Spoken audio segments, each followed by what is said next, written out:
Cuộc sống quý tộc kín tiếng của Phùng Thiệu Phong luôn có những mối tình lãng mạn và vô vàn cơ hội diễn xuất. Bí quyết thành công bền vững của anh là gì? Phùng Thiệu Phong, một quý ông Phật tử trong ngành giải trí, anh không cạnh tranh nhưng vẫn giữ được vị thế vững chắc. Từ Dương Mịch, Nghê Ni đến Triệu Lệ Dĩnh, không ai chê bai anh sau khi chia tay.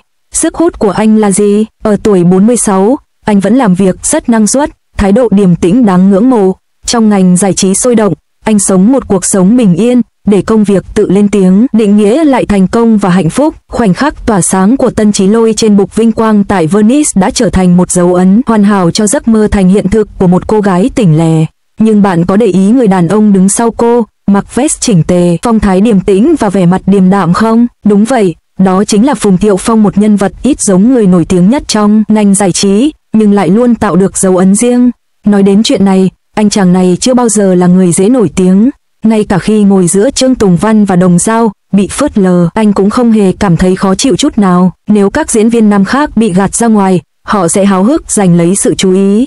Trái lại, anh có phong thái điềm đạm, kiểu như, tôi chỉ là người làm nền, các anh là trung tâm. Có người nói đây là giai đoạn hồi phục sau ly hôn, nhưng anh vẫn luôn như vậy. Anh dịu dàng, không cạnh tranh, và tránh xa những lời đàm tiếu bên ngoài.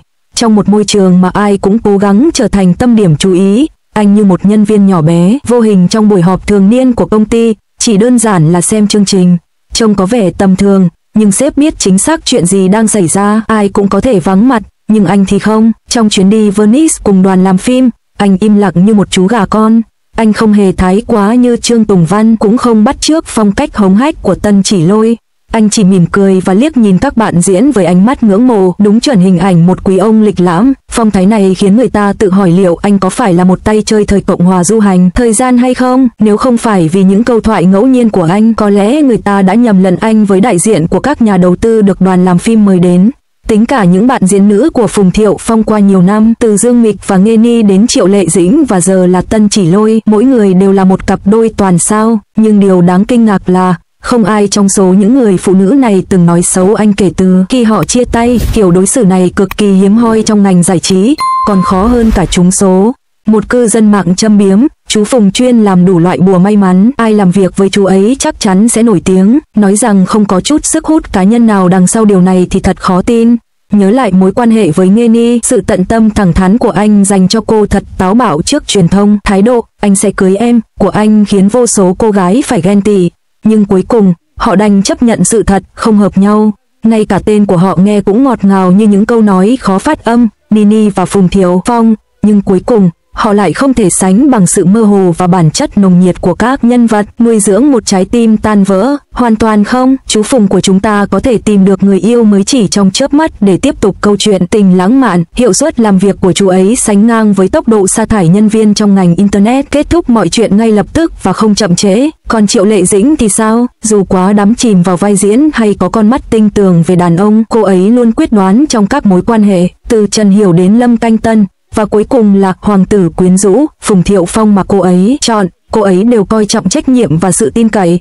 Chính điều này lại chính là nguyên nhân sâu xa dẫn đến sự chia ly của họ. Một người có mục tiêu rõ ràng, người kia có cách tiếp cận hời hợt. Về cơ bản, họ là hai chiếc radio khác nhau, có lẽ được định sẵn cho thành công của riêng nhau. Mọi người thường hiểu lầm rằng một người hay tán tỉnh người khác chắc chắn là không chung thủy, nhưng thực tế thì ngược lại. Hãy xem xét quá trình trưởng thành của anh lớn lên trong một gia đình danh giá, sở hữu nhiều tài năng, bao gồm violin và breakdance. Anh là sinh viên được đề cử của Học viện Hí kịch Thượng Hải và thậm chí còn giành giải nhất trong một cuộc thi 1.000 người khi mới 4 tuổi. Với tài năng và sự tự tin như vậy, anh đương nhiên không cần phải dựa vào sự cường điệu và lời đồn đại để được biết đến. Bản thân anh thừa nhận rằng mình không thích theo đuổi danh vọng và tiền bạc, thích trở thành một diễn viên theo trường phái cũ được khán giả công nhận.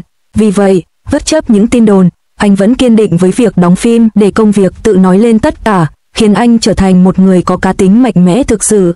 Điều thú vị là, mỗi khi có chuyện gì đó bùng nổ trong ngành, chẳng hạn như vụ ồn ào xung quanh phù dâu của Lưu Yến, anh là người duy nhất âm thầm kéo những người bạn cô đơn của mình vào nhóm. Mọi hành động của anh đều thể hiện sự tinh tế và phong thái lịch lãm, vượt trội hơn hẳn một số người có sức ảnh hưởng tự nhận là bảo vệ phụ nữ nhưng thực chất chỉ là tham gia vào cuộc vui. Anh ấy đích thực là Cố Đình Dã ngoài đời thực, thậm chí còn đáng tin cậy hơn cả bản sao trên truyền hình. Tất nhiên, một số người cho rằng tính cách này quá yếu đuối để níu giữ một người phụ nữ mạnh mẽ và do đó khó có thể duy trì một mối quan hệ lâu dài. Nhưng câu hỏi đặt ra, nếu ai cũng trở thành một người đàn ông thẳng thắn, cứng rắn, chỉ biết theo đuổi sự nghiệp, thì cuộc sống chẳng phải sẽ tràn ngập những âm mưu trốn hậu cung sao? Sự dịu dàng cũng là một điểm mạnh, mặc dù nó dễ bị bỏ qua hơn. Hơn nữa, sau khi chứng kiến quá nhiều chuyện tình chóng vánh kiểu người nổi tiếng trên mạng, liệu bạn có thích một người chậm rãi, không vội vàng thể hiện bản thân nhưng vẫn luôn che chở cho người khác? Giờ đã 46 tuổi, Phùng Thiệu Phong vẫn rất năng suất, đóng vai chính trong một bộ phim truyền hình lớn khác của CCTV, Chiến Trường, sắp ra mắt. Vợ cũ của anh, Triệu Lệ Dĩnh, đang có sự nghiệp thăng tiến vượt bậc nhưng anh vẫn giữ được nhịp độ ổn định tham gia diễn xuất và xuất hiện với tư cách khách mời khi cần, dường như thể hiện sự tử tế đặc biệt với cô. Bộ phim về hưu, Do You Know, của anh vẫn tiếp tục thu hút người hâm mộ, một xu hướng khiến nhiều cư dân mạng trung niên phải ghen tị xét cho cùng. Ai mà chẳng mơ về một cuộc sống ổn định và tự do cơ chứ? Phùng Thiệu Phong, người từng vướng vào nhiều bê bối và sự nghiệp từng chạm đáy, đã bất ngờ mở ra một khởi đầu mới trong cuộc đời. Không giống như vợ cũ Triệu Lệ Dĩnh, người luôn nỗ lực và cống hiến hết mình cho sự nghiệp, Phùng Thiệu Phong lại thích thái độ an nhàn với cuộc sống. Hiện tại Triệu Lệ Dĩnh đang vướng vào nhiều tranh cãi, danh tiếng của cô ngày càng sa sút và cuối cùng cô phải chuyển sang phát trực tiếp để bán hàng.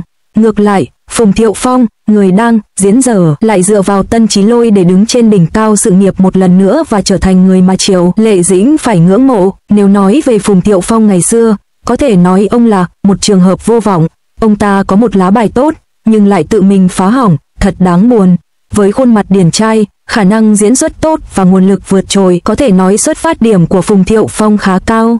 Với những tác phẩm như Cung Điện và Lan Lăng Vương, anh trở nên nổi tiếng chỉ sau một đêm và thậm chí còn trở thành nam chính được nhiều ngôi sao nữ yêu thích. Nhìn lại những người từng chế giễu anh, giờ đây tôi thấy thật khó xử. Tôi đã từng khinh miệt bộ mặt thiếu gia vì là dân chơi, để rồi phát hiện ra những ngôi sao nam khác mới là những kẻ vô lại đích thực.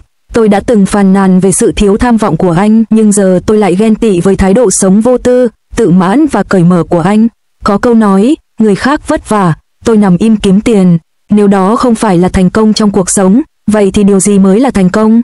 Kết quả là, khi sự nổi tiếng của anh lên đến đỉnh điểm, anh trở nên không kén chọn và tham gia nhiều bộ phim có chất lượng trung bình như Fantasy City và The Starry Sky and the Sea. Làm như vậy có thể giúp anh ta kiếm được chút tiền, nhưng cái giá phải trả là mất đi sự nổi tiếng và uy tín.